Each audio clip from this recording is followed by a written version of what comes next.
Please welcome to the stage, founder of Increase the Peace, Berto Aguayo.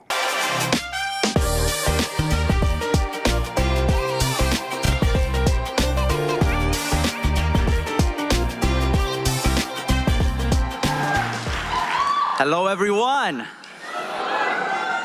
So I have the incredible honor, but also the very hard job of being the hype man for a man that needs no hype.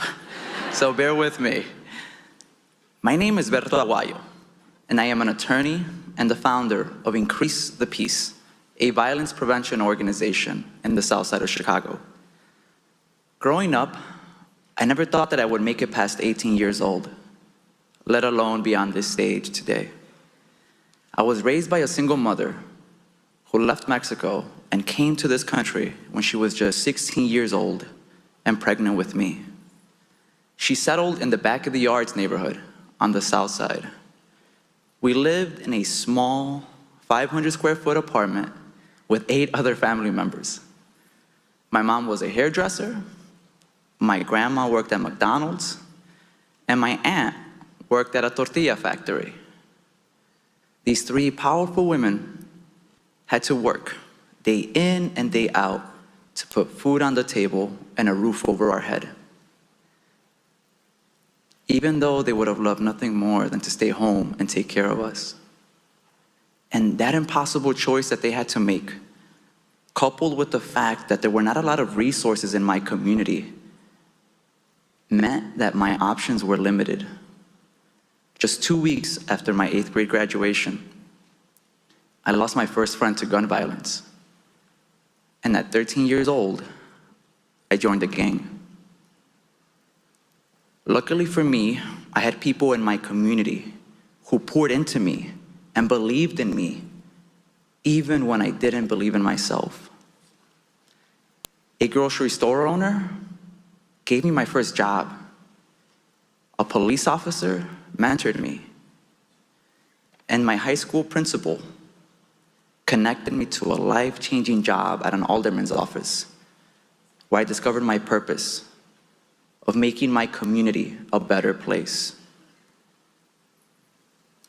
At 17 years old, I decided to leave the gang. But to do that, I had to endure a 3-minute beating. My mother feared for my life, but I survived. Then I founded an organization, Increase the Peace, with the mission of paying it forward and addressing the division within my own community.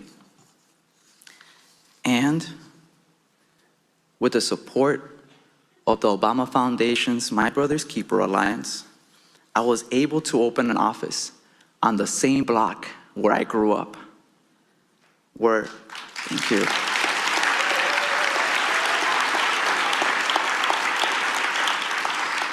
And that allowed us to create a safe space where youth could find and build community.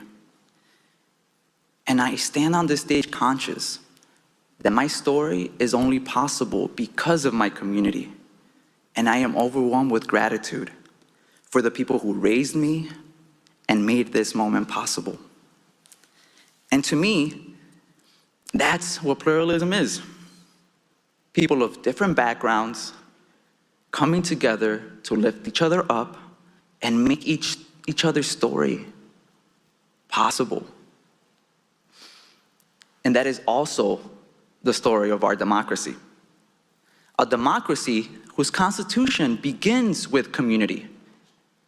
We, the people. Those words don't just affirm who we are. They imply a civic responsibility to build community, to build a more perfect union across our differences. As Cesar Chavez once said, we cannot seek achievement for ourselves and forget about progress and prosperity for our communities. Our ambitions must be broad enough to include the needs and aspirations of others for their sake and for our own. And that's the essence of pluralism. Not just tolerating differences, but embracing them to create something greater. And at Increase the Peace, we've worked to embody that vision. During the George Floyd uprisings, tensions between Black and brown communities in Chicago tested the idea of pluralism, erupting into moments of violence. But through honest conversations, we confronted our own biases, and we realized that our seemingly separate struggles were actually intertwined, and that we didn't have to choose one community over the other. Instead, we could respond to the division by showing that we are stronger together. So, we decided to organize the city's first ever Black and Brown Unity car parade.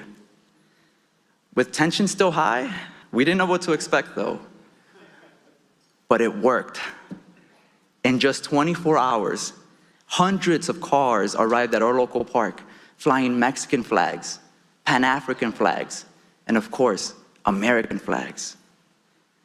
What began as a response to division has now become an annual celebration of racial healing and pluralism, where communities come together to break bread, build trust, and confront new challenges head on. Last year, tensions over the migrant crisis and affordable housing nearly derailed the parade.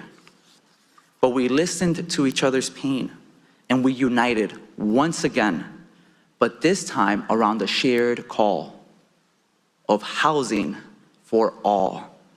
And that became the theme of the parade that year. Our collective actions have taught us that even in our darkest moments, we have the power to turn division into unity, despair into hope. And that pluralism isn't just a goal.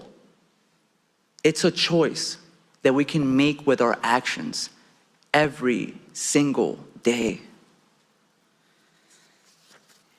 In my journey, I've come to realize one undeniable truth. Community isn't just where you live. It's the people who lift you up when you stumble, embrace your humanity, and remind you that you belong here too. 6 years ago, as a young community organizer, I met President Obama, and he reminded me that I belonged in these spaces too. He encouraged me to keep building community and pursuing my dreams.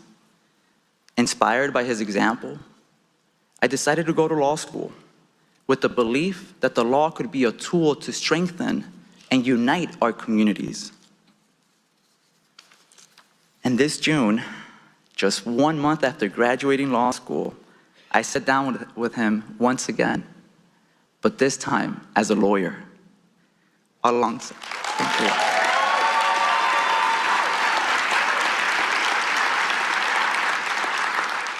We sat down with him alongside other Chicago leaders to discuss how we were turning the promise of pluralism into action right here in our city. His leadership has shown me that the most important title that we all hold is that of a community member. He's reminded us that no matter where we come from or where we are going, we always have the power to choose pluralism. We always have the power to build community, to lift each other up, and to play a role in making our communities better and our democracy stronger. Ladies and gentlemen, it is the absolute honor of a lifetime to introduce to you the 44th President of the United States, President Barack Obama.